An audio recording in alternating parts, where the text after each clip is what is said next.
Just ano lang. Yan. Yan.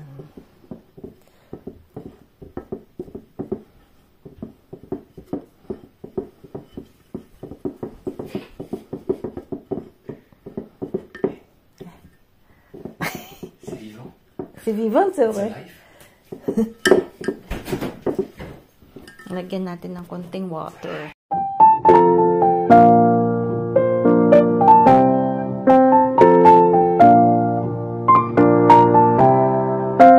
Good morning po. Ayan, flea market kami ulit with Gronier. Flea market.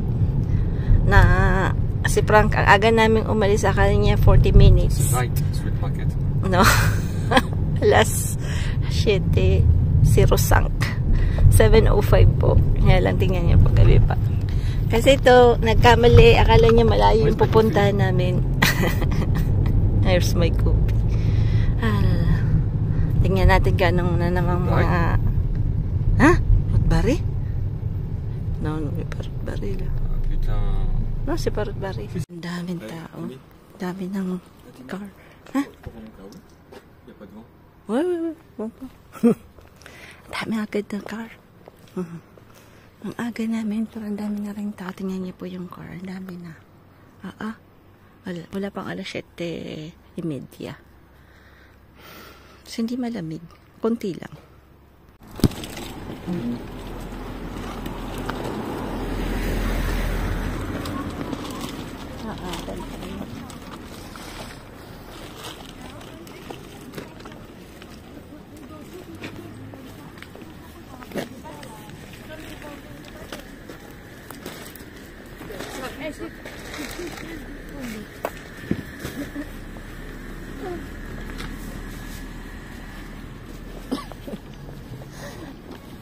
Et le job, il y a des flashlights.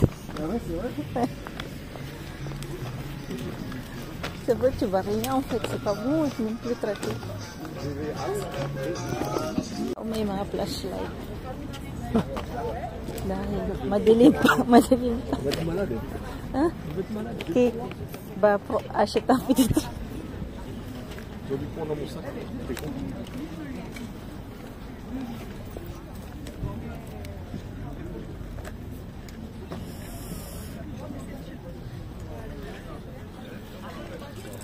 C'est pas bien aussi quand tu vas comme ça parce que tu vois rien en fait. C'est des trucs, non? Bah après tu vas repasser. Bon là, faut des petits vêtements.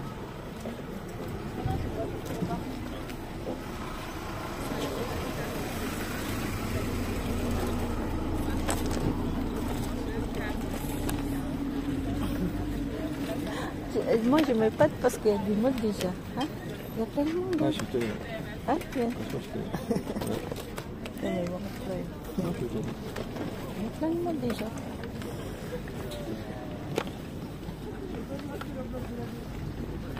Tu te souviens maintenant? Hein? Ici. Ouf, c'est fort. Je fais. Bonjour. Bonjour. Non, moi j'ai que le t-shirt. Ah oui, c'est vrai, moi aussi un t-shirt. Je sais pas comment vous faites. Hein. Ah ben c'est la Grèce, hein, monsieur. Non, moi je J'en ai fais un ta peu. pour ça. J'en ai un peu. Mais bon, ça dérange pas. With Gronier po tayo. Wala pa akong masyadong nabili, isa lang. Nako, matataba po kayo sa aking nabili. Si Frank maraming nabili. Naka 18 euro siya. Ako 3 lang.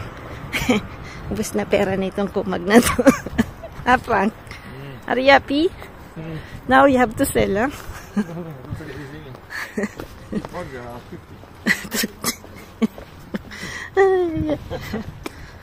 See if may maraming, minsan kahit konti lang po yung yung nagtitinda ay magaganda yung interesting yung tinitinda nila. Minsan kasi hindi. Minsan walang puro damit na po. Ito na yung binili kay Kulit.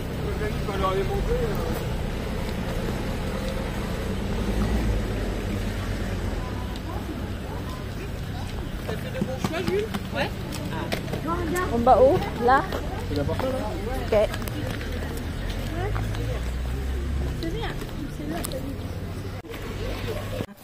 Diba? Bili, ito lang nabili natin. Almonds. €2.51 pack niya. So, tatlo po yung binili natin. Ano na po yung mga vineyards. Autumn na kasi. Iba na yung mga kulay nila. Yan. Dami kasi ditong vineyards. Saka malapit na po kami sa bahay. Ayan, puro vineyards po kasi dito. Ayan, pa-orange na po yung mga ano nila. Mga dahon na. Alam namin, itlog lang.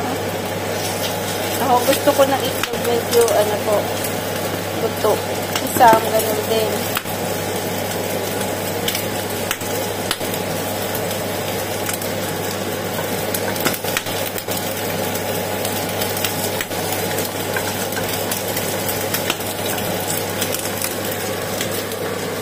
Tapos sinangag.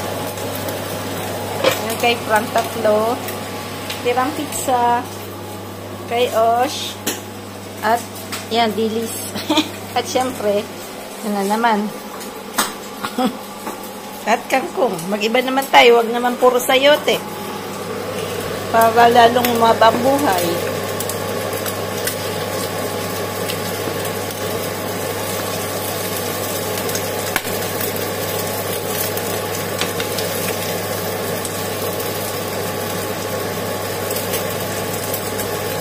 Yan. Yan na yan.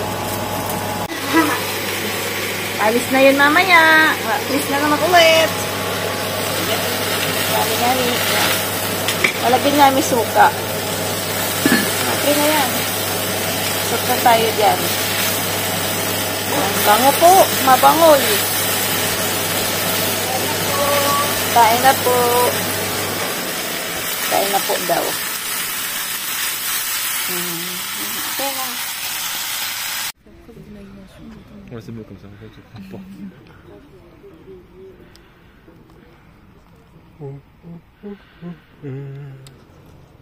Ayan o. Paalis na ulit si Osh. Si Osh paalis na ulit. Ayan si Papuy. It's coming. Osh, it's coming. T'en fais qu'un. Attends, on va voir s'il y a personne. Ah oui, il y a personne. Si Osh. Lagi pong nasa unan si Osh.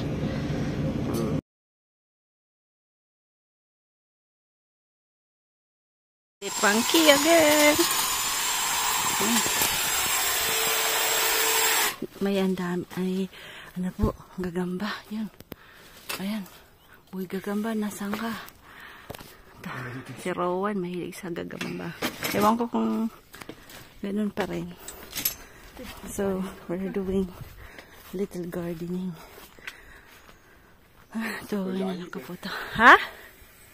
No, may siplo ito. Tiyak. Nice ko po yung front. Tapos doon po sa ano namin sa gate may parang grass, no. So dami pong umiihi at napataing aso. So tinanggal ko kasi diba, nakakabisit kasi minsan utak-utak yung pag nagbubukas ako ng gate, yun ang problem. Tapos so nilagyan ko ng vinegar as repulsive, no, kasi hindi naman okay lang, hindi sila, maamoy lang nila yung aalis na sila. So, yung vinegar po, magandang repulsive yung pag ayaw nyo pong umihi sa door nyo. Kasi, syempre, tawag nito, yung mga naglalakad ng mga aso nila, ayaw nilang sa kanilang front, pero sa ibang tao, pwede, di ba? Ayaw nila, that's bad. So, inalis ko po. Then, inagyan ko ng vinegar para hindi na po mag-push through yung mga nagkas na yun. And, tapos dito, bibigyan na po kami ng mag-cut. Kasi, madugo po yung mangyayari after. Kasi yung trees na yun, dalawa yan. Yan. Pag autumn, kailangan i-cut po yung mga branches niyan kasi tinitrim siya every year. So, pero mga 2 days, 3 days lang naman yung gagawin ni Frank. Siguro 3 days. Ayos na yan. Kasi ito naman, ako na lang gumawa nito. So, yung mga arbors kung ayaw nyong lumaki, simula pa lang, lagi nyo pong ikakat na kasing tangkad nyo. O basta kaya nyong abutin na anuhin, na itrim na po. Huwag nyo na pong hayaan lumaki kasi mahirap pag lumaki yung arbors nagiging puno. Mas mahirap itrim na po. So, mas maganda yung kasing height mo lang. Pati mga fruit trees, ganun din. Mas maganda yung hindi mo masyadong papalaki na lagi nyo pong ititrim yun para at least abot nyo po yung bunga. Mas madami pang bubungahin yan kasi walang gaanong sanga na po. So, ito kasi ang ganda ng bulaklak na ito, kulay violet. So, and start na po kami mag-tree. Sa kitchen. So, kami po ni Frank magagalunggong lang kami yung mackerel po yan. Bumili po ako nito yung parang frozen na shrimp na po.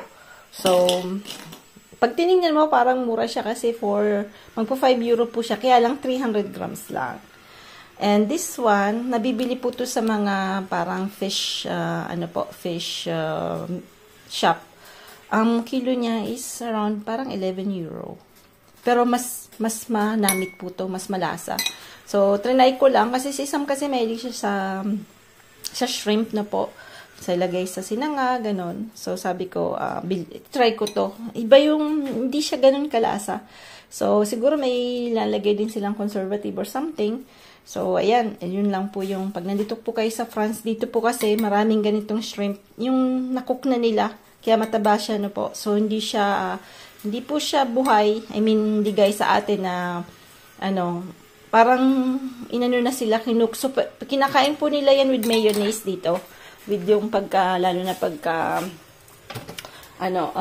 entre, no? Yung first meal, cold meal. Lagi pong may ganyan, may shrimp. Parang cocktail shrimp na po. So, mas mura po. Pag nandito po kayo sa France, mas mura yun. Kaysa yung mga nasa frozen, iba pa po yung lasa. Para sa akin po, para sa akin. Mag-shrimp curry po ako kay Sam. Kasi si Sam ay, ang dimungkog na yan ay hindi mahilig sa isda dahil matinik. May pagka-French blood. Hindi nagmana sa tatay. Nagmana sa lolo. Diba, mahina siya pagka, sa tilapia kasi walang gaanong tinik na po. Pero pag mga yung may tinik, yung tulak, ganyan, yung bandang siyan, ayaw nila yan. Ako lang kumakain yung bandang ulo na po. But it's my favorite, kaya okay lang. Hindi naman yung sacrifice kasi yun naman po yung paborito ko. Gaya ni mama na po. Si mama, lagi pong ulo kinukuha. Hindi dahil sinasacrifice niya, dahil gano'n. Siguro ganun na rin nung bata kami. But then, talagang favorite din niya yun. Ako ganun din po. Mahilig po ako sa tuklang, mga buto-buto, payo-payo. Payo-payo yung ulo po ng isda. So, minsan kasi sabihin niya, uy, sacrifice ka na naman, mama. Sabi ko, no. Kasi favorite ko yun. Sila naman kasi mas gusto nila yung malaman, di ba po? So, sabi ko yung anak, hindi yung sacrifice. Nagkataon lang na paborito ng mama mo yan. Kasi malalaki na sila. Minsan, pagka yung kinakain ko yung mga tira-tira, sabi nga, kagaya kagabi, sila nag-steak po sila. Kasi hindi ako masyadong mahilig sa steak. Yung sa beef na po. Wala kasing saba, diba po? So, sabi niyo, mama, ba't di ka nagluto para sa'yo? Kasi sabi ko, ang daming tira. Tapos yung tira, paborito ko naman. Nung tanghali pala, kasi nag-flea market. Paggabi pala ay kami, sila, nagustuhan nila yung luto ko kasi daing, yung squid, mahilig po sila sa daing na squid. Kaya lang wala na, paubos na po yung daing na squid namin. So, ayan. Dapat kasi yung mga bata na sasanay lang pa po pagka half po sila, half Filipino, half American, or half European, half something, no? So, ang nangyari po kasi sa amin, every year kami umuwi sa Pinas. So, nagistan po nila yon na sa Pinas, kumakain po sila ng, syempre, hindi ko po binabago yung menu doon.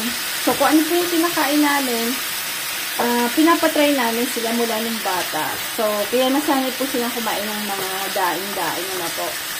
So, kasi yung iba, hindi na yun magugustuhan kasi syempre mabantot na po. So, sila, paborito po nila yun. Paborito nila yung maliliit na dilis, yung maliliit na isda. mas gusto po nila yan. Ayan, so ito po, mamaya ko na po lalagay yung shrimp kasi ang bilis niya pong maluto. So, lulutuin muna natin tong patatas. Kalimutan ko pala, kakadagdag ko yung curry. Kasi syempre, ano pala, ito shrimp curry now, so we have to put curry. So, maraming klaseng curry po dito sa France na po. May curry na medyo maanghang siya. So, may curry na parang perfume lang talaga siya, no? So, maraming klase. Yan.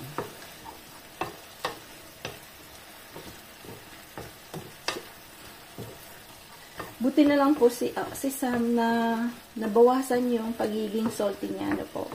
Kasi lagi ko sa kanya na-explain, it's not good for health. Kasi dati talaga, grabe, napaka-salty niya.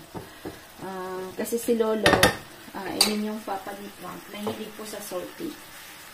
Po sa France, they put salt and pepper sa table. So, si Dad mahilig po sa salt. So, parang si Sam, nagagaya niya yun. Nung bata pa siya. But now, minsan nakikinig talaga din. I mean, yun sinasabi ko nga sa kanya na yun, dapat you have to eat. Kasi dati ang hilig niya sa noodles na po. Sa noodles na mga buldak, yung mga maanghang. Yung. Sabi ko, huwag ka masyadong kumain yan. Kasi sabi ko, very salty nga. Lagi siya nagpapabili. Pero now, hindi na kami bumibili na po. Bihirang-bihira lang talaga. Once in a lifetime. Kasi, hindi naman once in a lifetime. Siguro ngayon, once in a blue moon na lang talaga. Dati talagang almost every other day kumakain siya nun. So, ngayon hindi na. Which is, ngayon pag nagugutom siya, kinakain niya na yung mga nagluto siya ng sarili niya rin, ano po. So, more on potato, gano'n. Yung gaya nung nahuli niyang halaan, kinain niya rin yun. Linuto niya po. So, I'm so happy kasi hindi na masyadong salty yung kinakain niya. Kasi pangay din talaga masanay ka sa salty na po. Kasi very good for the health. Yan. Takpan natin to. Tagal-tagal po yung patatas, ha. Pala yung ulo para malasa-lasa. Ulan po ng malakas kanina. Nasa work po ako kasi nagsisimula ng ulit nag-work si Manay. Diyos ko. Alas 7 hanggang alas 1. 6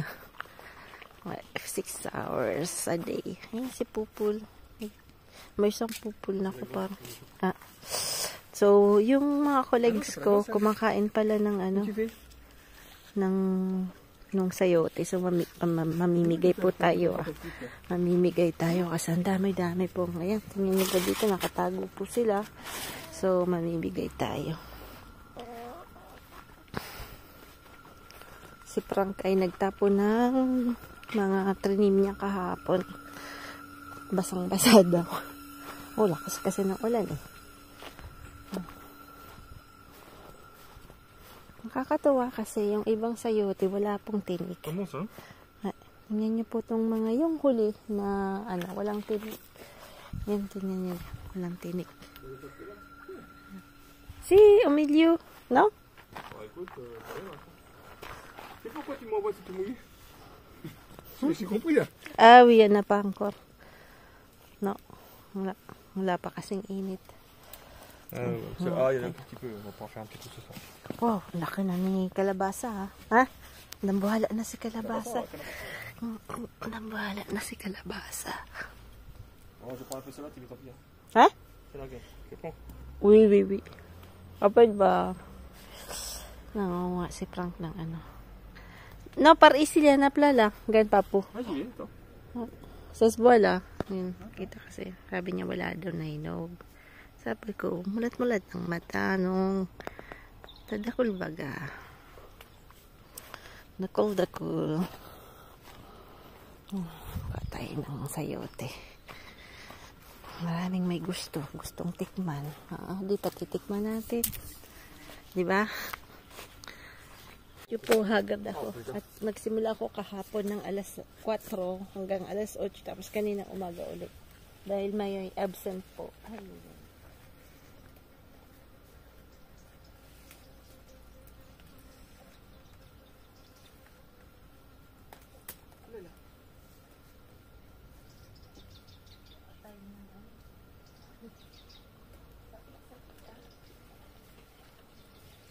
J'ai fait mouiller avec ça, regarde. Eh, dans l'œil, regarde.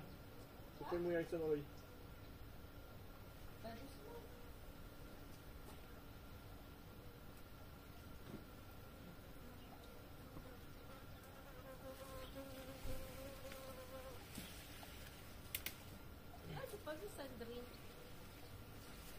Ah putain, c'est cassé ça. Hein? Voilà. T'es mort? Qui c'est qui est mort, lui ou moi? J'ai un doute là. Il n'y a pas de passage.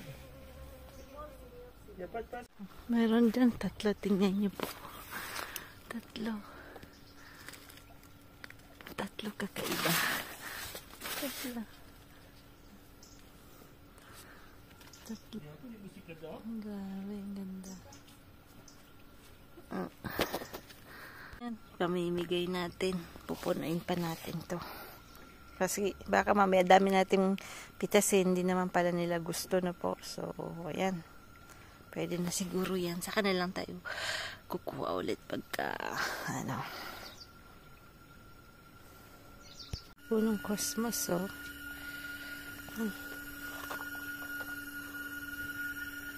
Si Frank may ginagawa doon. Nandun. Nagsisimula na siyang mag-cut doon. Tapos ako mamimitas po ako ng ng tag nito, ng sayote. Kasi ang dami-dami at gugulang na, sabi ni Manay Jingkay, kailangan kuhanin na daw yun kasi maninigas. So, yung mga malalaki na kukuhanin na natin na po. Yan, kalabasa, lumalaki na. Nagkawal-kawal na dun yung isa. So, may cheese to. Parang masakit to mga gata.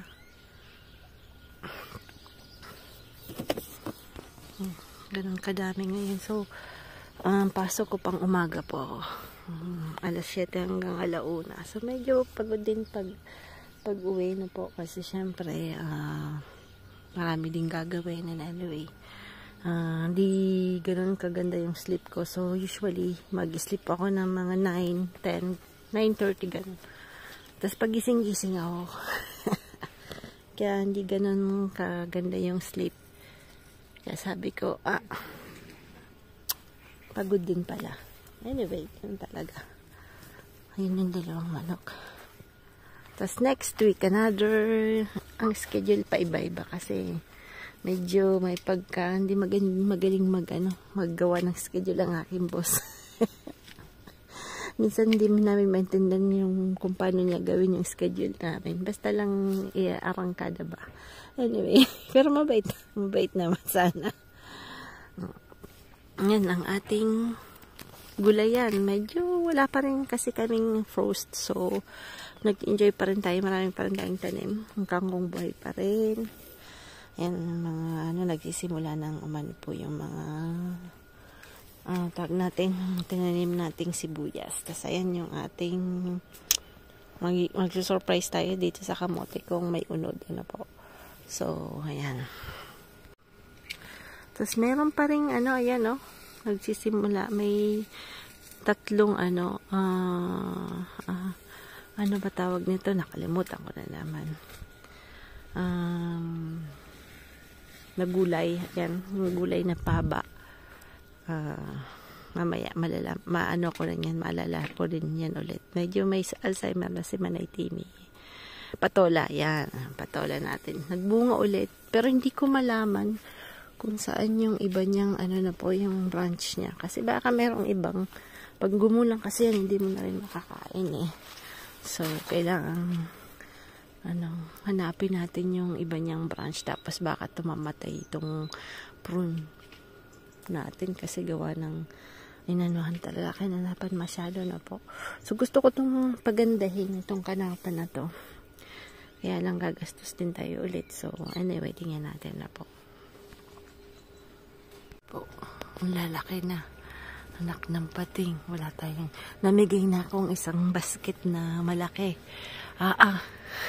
Hindi pa naman alam nila kung paano lutuin. Sabi ko, mabilis lang naman lutuin. Masarap naman, di ba po? Sabi ko, aba, magluto-luto na kahit ang dami ko pa sa garden. Ay, nako. Next year. Kagad. Ano kagad? Diyos ko. Dami. Doon pa sa labas. Doon sa may kabila. Marami pa. Hanggang si Frank. Linilinisan niya po yung ano muna. Kasi ang dami po pagka autumn. Ang dami po namin trim na halaman. Ano po. So, ang ginagawa niya, since yung kabila po naman si George, meron siyang harang. So, hindi naman kami kita. Ang ginagawa niya, ang tinitira niya lang yung ito, yung nasa taas na leaves na po. Yung sa baba, tinatanggal niya po yung mga, tag nito, yung mga, ano yan, mga leaves na po, tsaka mga small branches. Ayan. Tapos ano yun? Parang may nagtapon doon na mga bagay-bagay. Hindi yan sa akin. Parang may parang may naglagay ng ng something doon. Tingnan natin. Po, unang pitas na po kami ng ng yung sayote na po. Yung boss kong babae, gustong-gusto niya rin daw yung sayote. Inaano po nila, binibake nila na po. Ang tawag dito sa amin ay grata. Parang ganun. Parang gaya ng baked potatoes, ganun. So, yan, kukunin na natin kasi sabi ni Madam Manay Kinky, Nati Jinky, wag masyadong pagulangin po. So, tapos nakita ko man, pwede pala siyang maimbak hanggang 2 months. Basta medyo malamig lang na lugar ilalagay. So, ilalagay ko po siya sa garahe namin kasi medyo malamig na. At, ayan. Tapos, itong mga maliliit, hindi muna natin kuhanin. Ito po pwedeng kainin daw pati balat. Yan. So, kunin lang natin yung sobrang laki. Tingnan mo kasi sobrang laki natin. Yung iba talaga sobrang laki. Mas masarap talaga yung ganito lang. Wag masyadong pagka yung marami ng tinik-tinik. Pagulang na po yun. So, mahirap na rin kung kaya lang sa sobrang dami, hindi ko na po naasikasong masyado na po. Ito medyo magulang na. Pero pwede pa naman siyang lutuin. Kaya lang medyo maano na rin yung balat niya, no? Medyo matigas na. So,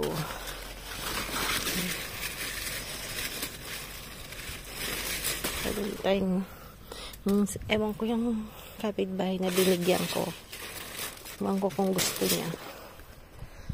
Tapos yung nagbabantay po ng bahay, yung kaibigan na nakita ko po sa store, sabi ko, sabihan si Tony na kung gusto ng sayote, bibigyan ko. Kasi na pag-usapan namin na yung kapatid niya daw mahilig din sa sayote. So sabi ko, kung gusto niya ng sayote, aba, pumunta lang siya dito.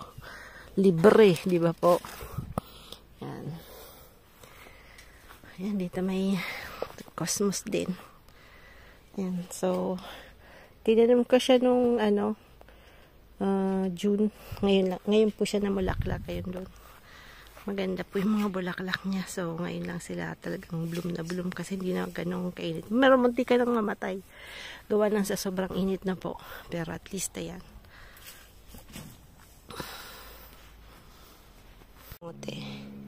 Tingnan natin kung marami pong unod.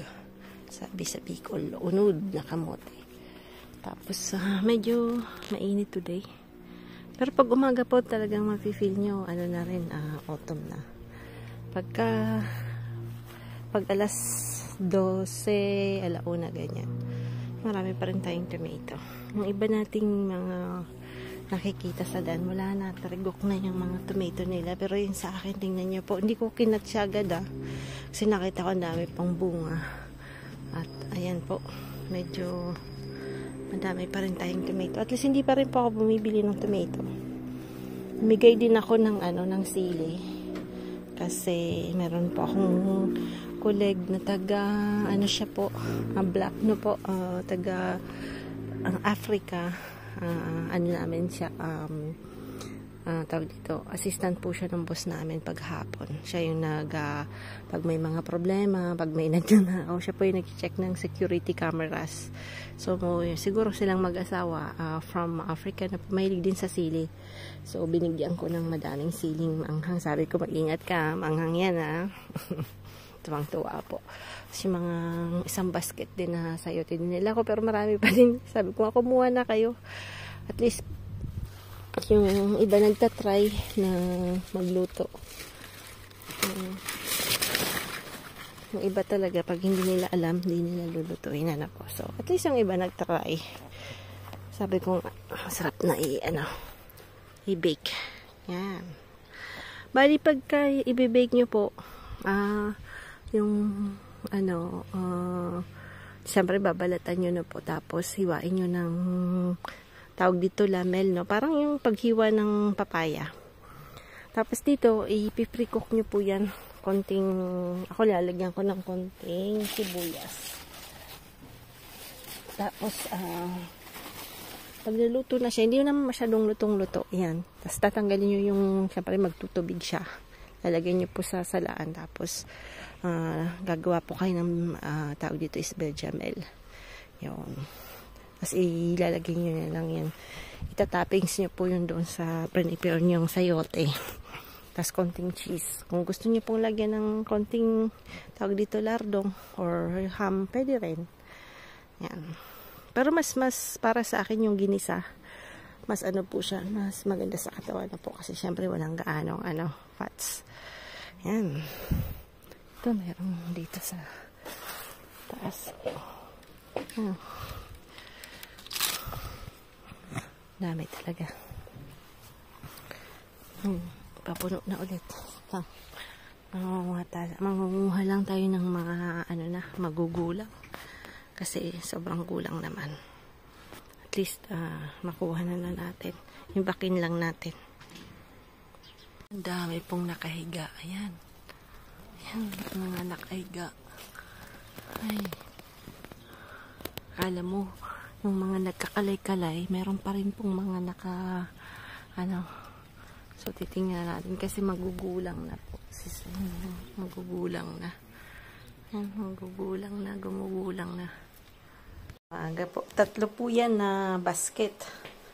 Nasa garahe po yung isa. So, everyday po. Kasi parang kahit sa vlog. Gulo ng bahay. May pasok. Everyday po kami sayote. So everyday po kami nag-cook ng sayote. Kahit si Frank marunong na magluto, ganyan lang po yung luto namin. Walang karne, yung basta lang parang ginisi lang po siya sa sa may kamatis na konti.